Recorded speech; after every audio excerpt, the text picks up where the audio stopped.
Welcome into the Michigan Football Report here on a Wednesday. We're, 3 days away from Michigan hosting Iowa. Homecoming for all you old blue hairs heading back to Ann Arbor to do some keg stands with the college kids.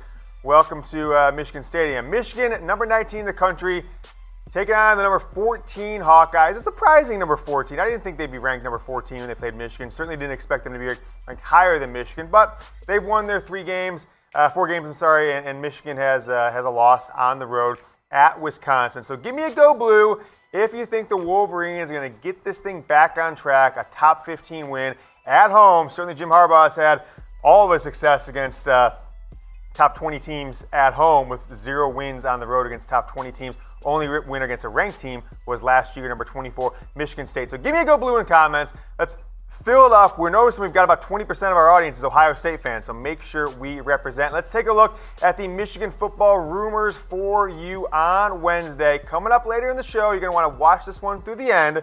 I've got some insight into why Josh Gattis ended up calling plays from the field in the 4th game of the year against Rutgers and not in the booth like he had been all spring, all fall camp, and through the first 3 games of the year. So, are the bets, the wagers, the cash, is it pouring in on Iowa? I have not seen a Michigan football spread make this big of a jump in just a matter of days like it has in years, honestly. 4 Harbaugh heads on this one. F-A-C-K, fact. That's how Jim Harbaugh spells it. That's how we spell it. You know the saying here at Chat Sports. So what does this mean, folks? The bets came. I saw a lot of people saying, oh, it's going to be, Michigan's going to be a 1-point favorite, 2-point favorite, 3-point favorite.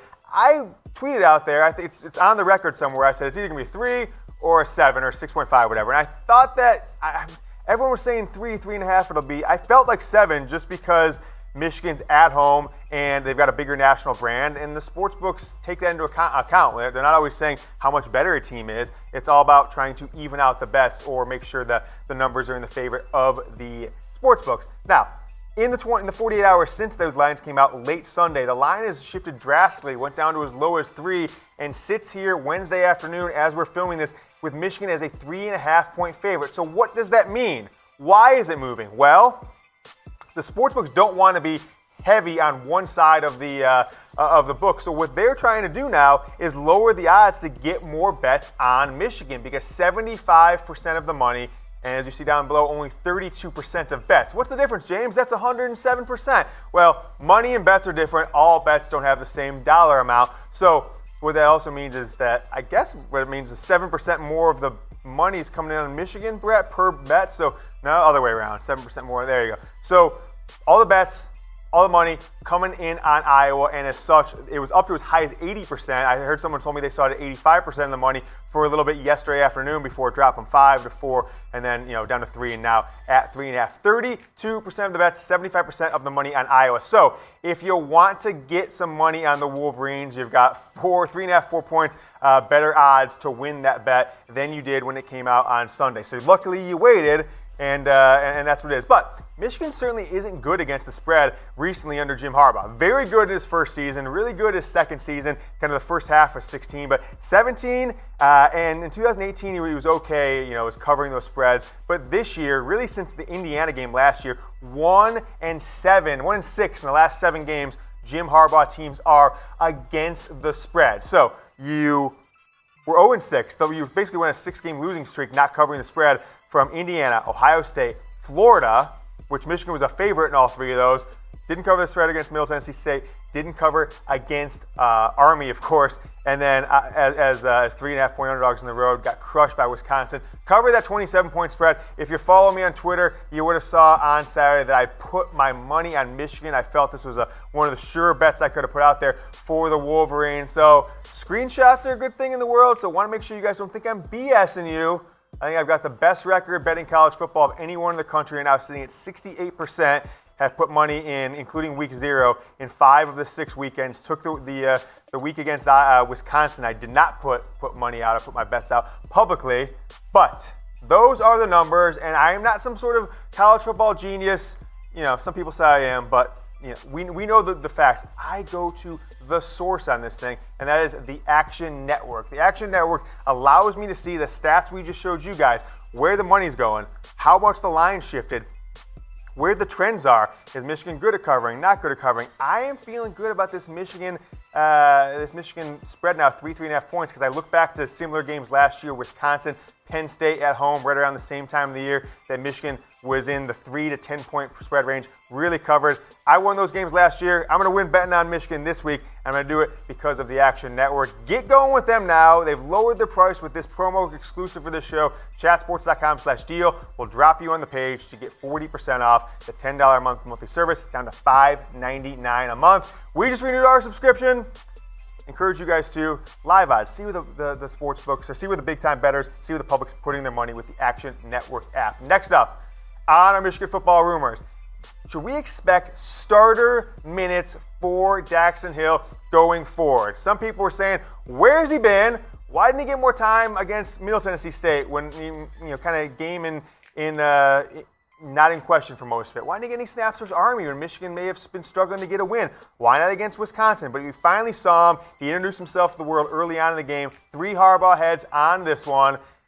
Pretty likely. We're feeling good about this one. Didn't get to tap Jim Harbaugh's phone or anything this week yet to find out for sure if he's getting started minutes. But all my sources saying that we can expect to see Daxton Hill on the field in a rotation, either in the safety position or where he got a lot of play on Saturday against Rutgers in that nickel corner position. So Hill, I put this out on Twitter. If you follow me during the game, it's a wonderful experience as a Michigan football fan.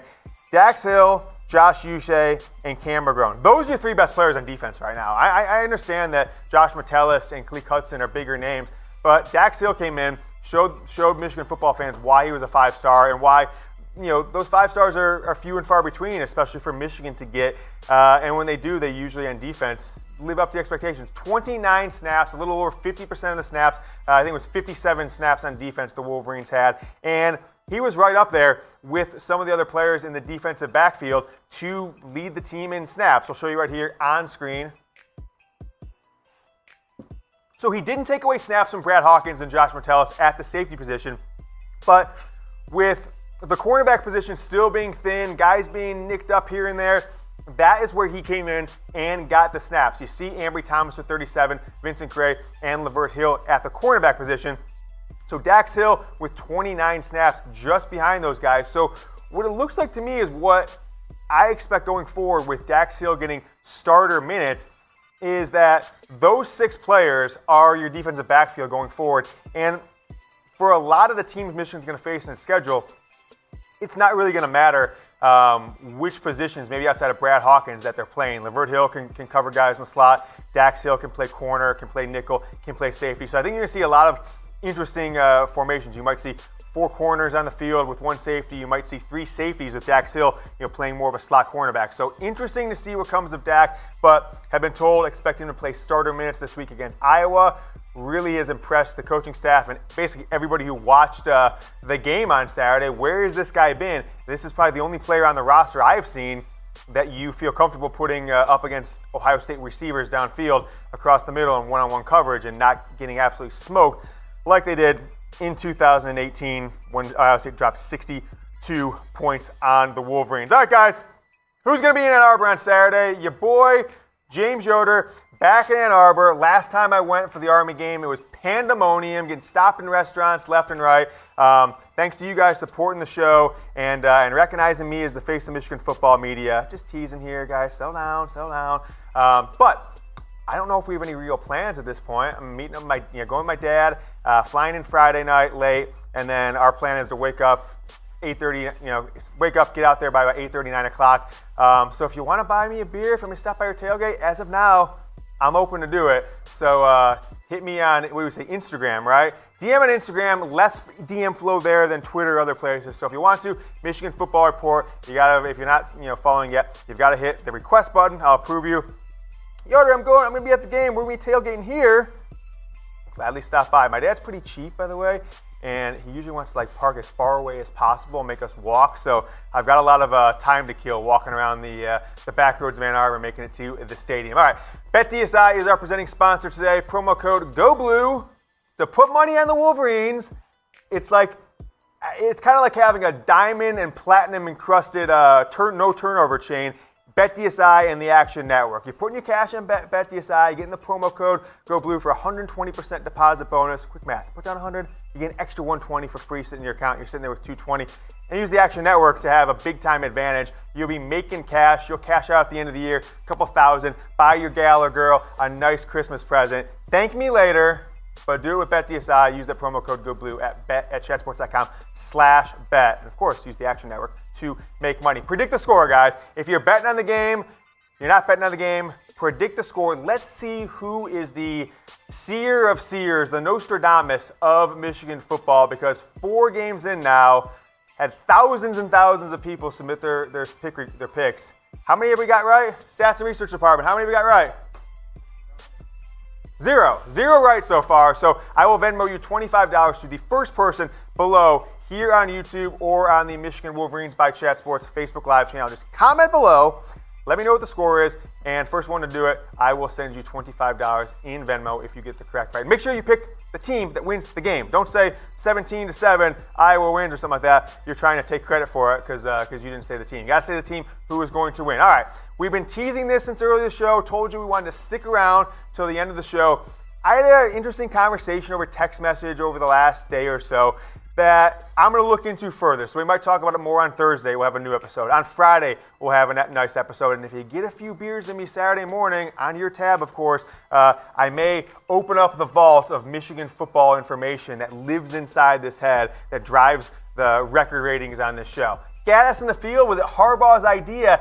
I'm giving it a 3 Harbaugh hat at this point, and I don't necessarily even think it was Harbaugh's idea in the sense like, ooh, I've got an idea. I think it was, from what I've been hearing, it was more like a, Josh, you're on the field this week because it's not working out up in the booth. So that is the word on that. And you saw it paying dividends right away in that game. Shea Patterson got off to a good start. The offense seemed like it had a plan to get some confidence behind those players. And as we said this in the postgame show on Saturday, Josh Gattis is a career assistant coach. He's never been an offensive coordinator. And the entire time he's spent with the Michigan football program since he was hired in January has been coaching the quarterbacks and the wide receivers and the entire offense 6-7 yards behind the quarterback as they run plays, stopping them right there, instant feedback, instant play calls verbally right there. Okay, let's run this play, etc. And so when he goes up into the booth, all of a sudden, you're changing your environment. He can't talk to Shea Patterson directly after a play, grab him after a turnover early on. So I think this made sense. My only question here is why Josh Gattis, why Jim Harbaugh, did it take until the 4th game after getting absolutely embarrassed against Wisconsin, did it take to the 4th game to make these decisions? I am a big practice like you're going to play kind of guy, so I'll tell you this.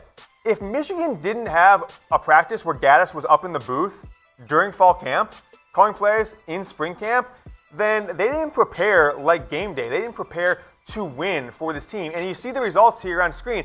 Michigan right now, 81st nationally in total offense with speed and space, drastically behind where they were last year. 261 yards passing, and that's against 3 cupcakes, folks, so not really necessarily too excited about those numbers, but the rushing is just abysmal. 130 yards per game. You're getting 3.3, 3.4 yards per carry if you're lucky, and if you play Wisconsin, you're getting much less than that. And then 32 points a game when you've got 3 cupcakes. I'm not sure if you call Army a cupcake, I guess, but at least 2 teams that you should drop 50 on, plus Wisconsin, plus Army. I'm not too impressed with 32 points a game when I see teams putting out 60 and 70 like it's nobody's business this entire football season so far. So Harbaugh forces Gattis out on the field. I don't want to say force because I don't necessarily think Gattis was opposed to it by any means. I don't think Gattis said, no, I don't want to do this. And Jim Harbaugh said, get your butt up on that field. Come down here and do this. I don't think that's the case. But I do think Jim Harbaugh said, Josh, I need you here. We got to try something different. And had the offense struggled against Rutgers, up in the press box or down in the field, I do think Josh Gattis' job may have started to become in jeopardy 4 games into it. And I certainly think Shea Patterson's job as a quarterback may have been in jeopardy 4 games into his senior year, 2nd season starting for the Wolverines. You see the numbers on there for the offense against Rutgers, 1 turnover. So I had to put the turnover chain away. I can't break it out for this show at least. Maybe on Thursday or Friday. But, well, I have a big announcement for you guys. I held off the pencil pushers and the big wigs at Chat Sports. They tried to turn this into the Maryland Football Report. I guess all they do is turn these M emojis from maize to red. It was as simple as that. But we didn't even make it end of September. Audience is through the roof right now. We've gone almost 2x, almost 3x growth over the month of August in September. Nevertheless, I have been told since we didn't make it by the end of September that the channel has to go private. So only the people starting on, we've got today to October 10th. The channel goes private after that. So if you're not subscribing, we'll still do the show. Still bringing you 7 or 8 episodes a week now during the season. But you won't be able to watch unless you are subscribed. But if we do get to 5,000, then everybody can still watch. So we've got a win-win for everybody out there. But if not, thank you for those of you who have subscribed. We're at 4,600, Brett, right? At 4,600. So you guys are in for the rest of the season. If you want to subscribe, go for it. But at this point, I'm washing my hands of it. Subscribers only. So make sure you subscribe, youtube.com/MichiganTV. Thank you so much for watching the Michigan Football Report. As you get ready for the game against Iowa, I've got my Michigan football grades from the game against Rutgers and Michigan football question and answer from your questions from the post-game show. And if you haven't yet, you just saw, subscribe here, because if not, you can't watch the shows after October 10th. Go Blue.